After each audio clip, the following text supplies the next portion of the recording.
காலிலே போட்ட மிஞ்சிதான் காதுல பேசுதே.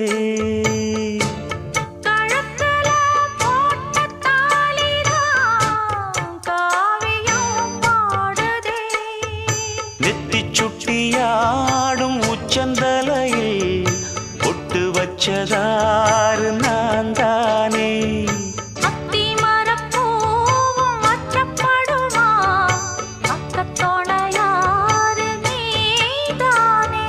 ஆசை பேச்சில் பாதி மூச்சில் லேசாதேகம் சூடு.